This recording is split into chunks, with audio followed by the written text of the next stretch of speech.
ଶ୍ରୋତାବନ୍ଧୁ ଗଦ୍ୟ ସାହିତ୍ୟର ଏକ କଳାତ୍ମକ ରୂପ ହେଉଛି ସ୍ତମ୍ଭ ସାହିତ୍ୟ, ଯାହାକୁ ଆମେ ଫିଚର ଭାବରେ ଜାଣୁ ଏବଂ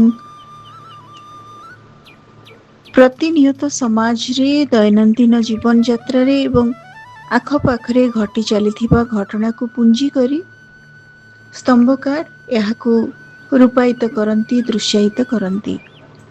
ତେବେ ଏହା ଏକ ଜୀବନ୍ତ ଚଳଚ୍ଚିତ୍ର ବା ଦଲିଲ ଭଳି ମଣିଷ ବା ପାଠକ ମନରେ ପ୍ରଭାବ ବିସ୍ତାର କରେ। ଆଜି ଆମେ ଏମିତି ଏକ ସାମାଜିକ ସମସ୍ୟା ଭିତ୍ତିକ ଘଟଣାକୁ ଶୁଣିବା, ଯାହା ଆମ ସମାଜର ପାରମ୍ପରିକ ସାମାଜିକ ଚଳଣି ଏବଂ ଜନମାନସରେ ବହୁ କାଳୁ ବସା ବାନ୍ଧି ରହିଥିବା ମାନସିକତା ଉପରେ ପର୍ଯ୍ୟବେସିତ। ଆଜିର ଆଲୋଚନାର ଶୀର୍ଷକ ହେଉଛି ସାଧାରଣ ମଣିଷର ସୁଖ ଏବଂ ଏହାର ଲେଖକ ହେଉଛନ୍ତି ଆମ ଓଡ଼ିଆ ସାହିତ୍ୟରେ ଏକ ପରିଚିତ ନାମ ଶ୍ରୀଯୁକ୍ତ ଶଶାଙ୍କ ମିଶ୍ର। ଶଶାଙ୍କ ଶେଖର ମିଶ୍ର ଏକାଧାରରେ ଜଣେ ଗାଳ୍ପିକ, କବି, ସ୍ତମ୍ଭକାର, ଲଳିତ ନିବନ୍ଧକାର, ଶିଶୁ କବି ଏବଂ ତାଙ୍କର ଅସଂଖ୍ୟ ଆଲେଖ୍ୟ ବିଭିନ୍ନ ପତ୍ରପତ୍ରିକା, ଦୈନିକ ସମ୍ବାଦପତ୍ରରେ ପ୍ରକାଶିତ ହୁଏ।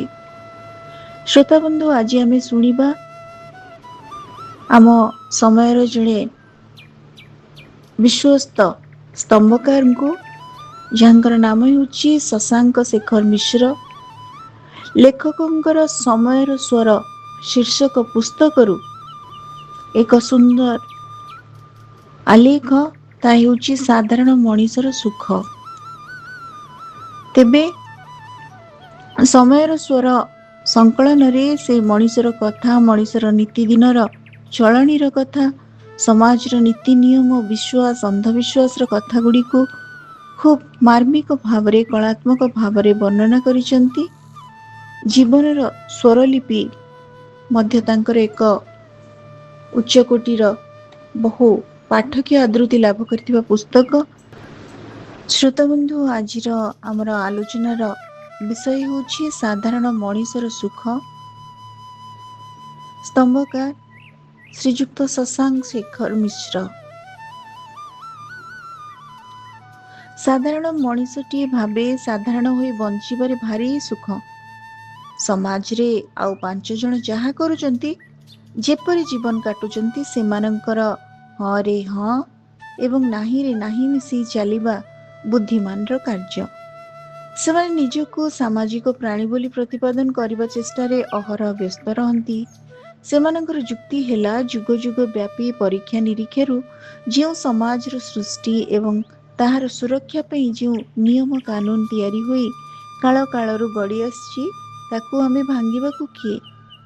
ଏ ମତବାଦରୁ ବିଚ୍ୟୁତ ହୋଇ ବେଳେବେଳେ କିଛି ଲୋକ ସମାଜର କଠିନ ବନ୍ଧନରୁ ନିଜକୁ ମୁକୁଳାଇ ତେଢ଼ା ପଥଟିଏ ବାଛି ନେଇଥାନ୍ତି। ସେମାନେ ତାଙ୍କ ମତବାଦ ଏବଂ ଚଳଣିରେ ସଫଳ ହେଲେ ସଂସାର ସେମାନଙ୍କୁ କହେ ମହାପୁରୁଷ, ନହେଲେ କହେ ପାଗଳ, କୁଳାଙ୍ଗାର ବା ଅଯୋଗ୍ୟ। ଘରେ ପୁଅର 5 ଦିନ ହେଲା ଜ୍ୱର, ଚାଉଳ ଡାଲି ନଥିବାରୁ 2 ଦିନ ହେଲା ଚୁଲି ଜଳିନି, ତାକୁ ଡାକ୍ତର ପାଖକୁ ଯିବାକୁ ହେବ। ଯେକୌଣସି ଉପାୟରେ ଟଙ୍କା ଯୋଗାଡ଼ କରି ସ୍ତ୍ରୀ ପିଲାଙ୍କ ଭୋକ ଦୂର କରିବାକୁ ପଡ଼ିବ। ଏହା ହିଁ ତ ଜଣେ ସୁସ୍ଥ ଗୃହସ୍ଥର କର୍ତ୍ତବ୍ୟ। ମାତ୍ର ମନେ ପକାନ୍ତୁ ଜଣଙ୍କୁ। ଜଣେ ଥିଲେ ଗୋପବନ୍ଧୁ, ଯାହାଙ୍କର ଆଖି ନିଜ ରୋଗିଣା ପୁଅ ଉପରେ ନ ପଡ଼ି ପଡ଼େ ବନ୍ୟାରେ ଭାସି ଯାଉଥିବା ପର ପୁଅମାନଙ୍କ ଉପରେ। ନିଜ ପୁଅ ପାଇଁ ଔଷଧ ନ କିଣି ସେ ଦୌଡ଼ି ଯାଆନ୍ତି ଚିହ୍ନା ଅଚିହ୍ନା ଅସହାୟ ମଣିଷକୁ ପାଣିରୁ ଛାଣି ଆଣି ତାଙ୍କୁ ଖାଇବାକୁ ପିନ୍ଧିବାକୁ ଦେଇ ଥଇଥାନ କରିବାକୁ। ପ୍ରଚଳିତ ପଥ ଭାଙ୍ଗି ଅବାଟରେ ଯାଉଥିବା ଏପରି ଲୋକଟିକୁ ବାରମ୍ବାର ପରୀକ୍ଷା ସାରିବା ପରେ ଆମ ସମାଜ ବାଧ୍ୟ ହୋଇ ମହାପୁରୁଷର ଆସନରେ ବସେଇଥାଏ। ଭାବିଲେ ଥରେ, ମହାପୁରୁଷ ହେବା ପୂର୍ବରୁ ଗୋପବନ୍ଧୁଙ୍କୁ କ'ଣ ସେ ବେଳର ସମାଜ କୁଳାଙ୍ଗାର ବା ଅଯୋଗ୍ୟ କହି ବଦନାମ କରିନଥିବ? ପ୍ରତ୍ୟେକ ମହାପୁରୁଷ ପ୍ରାରମ୍ଭିକ ଜୀବନ କାହାଣୀ ପ୍ରତ୍ୟେକ ମହାପୁରୁଷଙ୍କର ପ୍ରାରମ୍ଭିକ ଜୀବନ କାହାଣୀ ପ୍ରତ୍ୟେକ ମହାପୁରୁଷଙ୍କର ପ୍ରାରମ୍ଭିକ ଜୀବନ କାହାଣୀ ବୋଧହୁଏ ଏହା ହିଁ ହୋଇଥିବ। ତେଣୁ ସାଧାରଣ ହେବାରେ ଯେଉଁ ସୁଖ, ସେ ସୁଖ ଅସାଧାରଣ ମାନଙ୍କ ଭାଗରେ ପଡ଼େ ନାହିଁ। କେତେ ଦୁଃଖ, କେତେ ଅପମାନ, ବଦନାମ ପାଇ ପାଇ ଜଣେ ଗୋପବନ୍ଧୁ, ଜଣେ ଗାନ୍ଧୀ ବା ଜଣେ ଜଣେ ବୁଦ୍ଧ, ଯୀଶୁ ତିଆରି ହୋଇଛନ୍ତି, ଚିନ୍ତା କରି ହୁଏନି। ସାଧାରଣ ଏବଂ ଅସାଧାରଣଙ୍କର ଏ ଲଢ଼େଇ ଚିରନ୍ତନ। ପ୍ରତ୍ୟେକ ନିଜ ନିଜ ଚିନ୍ତାଧାରାକୁ ଠିକ୍ ବୋଲି ଯୁକ୍ତି ଦେଖାନ୍ତି। ତଥାକଥିତ ସାଧାରଣ ଲୋକଙ୍କ ସଂଖ୍ୟା ସମାଜରେ ଅଧିକ ନିଶ୍ଚୟ। ତଥାପି ଆକାଶରେ ଅସଂଖ୍ୟ ତାରାମାନଙ୍କ ମଧ୍ୟରେ ଚନ୍ଦ୍ର ଏକୁଟିଆ ପ୍ରଭାବ ବିସ୍ତାର କରିବା ପରି ଏହି ଅସାଧାରଣ ମାନଙ୍କ ପ୍ରଭାବ ସମାଜରେ ଅଧିକ। ଅବଶ୍ୟ ଏଠାରେ ଅସାଧାରଣର ସକାରାତ୍ମକ ଅର୍ଥକୁ ହିଁ ଗୁରୁତ୍ୱ ଦିଆଯାଇଛି। ଆମେ ଆମ ଜୀବନ ଯାତ୍ରାର କ୍ଷୁଦ୍ର ପରିସର ଭିତରେ ଯଥା ଗାଁ, ଅଫିସ, କଲୋନୀରେ ଅନେକ ଛୋଟ ଛୋଟ ଗାନ୍ଧୀ, ଗୋପବନ୍ଧୁଙ୍କୁ ଦେଖିବାକୁ ପାଇଥାଉ। ସେମାନେ ନିଜର ସୁଖ ସୁବିଧାକୁ ଆଦୌ ନଜର ନ ଦେଇ ସମସ୍ତଙ୍କ ବିପଦ ବେଳେ ଆସି ଠିଆ ହୋଇଯାଆନ୍ତି। ସେଥିରେ ତାଙ୍କର କିଛି ଲାଭ ନଥାଏ, ବରଂ ଥାଏ ଅନେକ ବ୍ୟକ୍ତିଗତ କ୍ଷତି। ଜୀବନ ସାରା ଲଢ଼ି ଲଢ଼ି ତ୍ୟାଗ କରି କରି ସେମାନଙ୍କ ଭିତରୁ କାଁ ଭାଁ ଜଣେ ଦି ଜଣ ବା ଅନ୍ୟ ଅର୍ଥରେ କୋଟିଏରୁ ଗୋଟିଏ ମହାପୁରୁଷଙ୍କ ପର୍ଯ୍ୟାୟଭୁକ୍ତ ହେବାର ଦେଖାଯାଇଥାଏ। ବାକି ଅନ୍ୟମାନେ ବଣର ମଲ୍ଲୀ ବଣରେ ଝଡ଼ି ପଡ଼ିଲା ପରି ଦୁଃଖ ଅପମାନ ଭୋଗ କରି ଧୀରେ ଧୀରେ ଜନମାନସର ସ୍ମୃତିପଟରୁ ଲିଭି ଯାଇଥାନ୍ତି। ଏଇ ରାମ, ଶ୍ୟାମ, ଯଦୁମାନଙ୍କୁ ସମାଜ ଯାହା କହୁନା କାହିଁକି ଉଭୟ ବ୍ୟକ୍ତିଗତ ଏବଂ ବ୍ୟଷ୍ଟିଗତ ଭାବରେ ଉପକାର ପାଇଥିବା ଆମ ପରି ସାଧାରଣ ମଣିଷମାନେ କ'ଣ ସେମାନଙ୍କୁ କୁଳାଙ୍ଗାର ବା ଅଯୋଗ୍ୟ ବୋଲି କହିପାରିବା? ଏ ପ୍ରସଙ୍ଗରେ ବିଶ୍ୱକବି ରବୀନ୍ଦ୍ରନାଥଙ୍କର ଏକ ଆଶାବାଦୀ କ୍ଷୁଦ୍ର କବିତା ମନକୁ ଆସେ। କବିତାର ସଂକ୍ଷିପ୍ତ ମର୍ମାର୍ଥ ନିମ୍ନ ପରି: ଜୀବନରେ ଯେଉଁ ପୂଜା ଶେଷ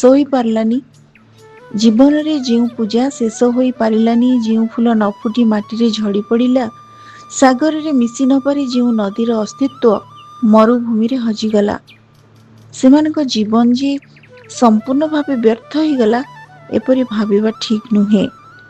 ଏପରି ଭାବିବା ପ୍ରକୃତରେ ଠିକ୍ ନୁହେଁ। ଶ୍ରୋତାବନ୍ଧୁ, ଆଜି ଆମେ ଶୁଣୁଥିଲେ ଆମ ସମୟର ଜଣେ ବିଶ୍ୱସ୍ତ ଉଚ୍ଚାରଣ ବିଶିଷ୍ଟ ସ୍ତମ୍ଭକାର, ସୁସାହିତ୍ୟିକ ଶ୍ରୀଯୁକ୍ତ ଶଶାଙ୍କ ଶେଖର ମିଶ୍ରଙ୍କ ଦ୍ୱାରା ଲିଖିତ ସମୟର ସ୍ୱର ଲଳିତ ନିବନ୍ଧ ଅନ୍ତର୍ଭୁକ୍ତ ଏକ ସୁନ୍ଦର ଆଲେଖ, ଯାହାର ଶୀର୍ଷକ ଥିଲା ସାଧାରଣ ମଣିଷର ସୁଖ। ସ୍ତମ୍ଭକାର ଏଥିରେ ମଣିଷକୁ ଭାବିବା ପାଇଁ, ବିଚାର କରିବା ପାଇଁ ଏକ ସୁନ୍ଦର ପରିସର ସୃଷ୍ଟି କରିଛନ୍ତି। ସାଧାରଣ ମଣିଷ ଓ ଅସାଧାରଣ ମଣିଷ ଭିତରେ ଏକ ସୁନ୍ଦର ଦାର୍ଶନିକ ପ୍ରଭେଦ ଏବଂ ବିଚାରକୁ ଉପସ୍ଥାପନ କରିଛନ୍ତି। ଆଜିର ଅଡ଼ିଓଟି ଆପଣମାନଙ୍କୁ କେମିତି ଲାଗିଲା? ଆପଣମାନଙ୍କ ମତାମତ ଅପେକ୍ଷାରେ ରହୁଛି। ଧନ୍ୟବାଦ।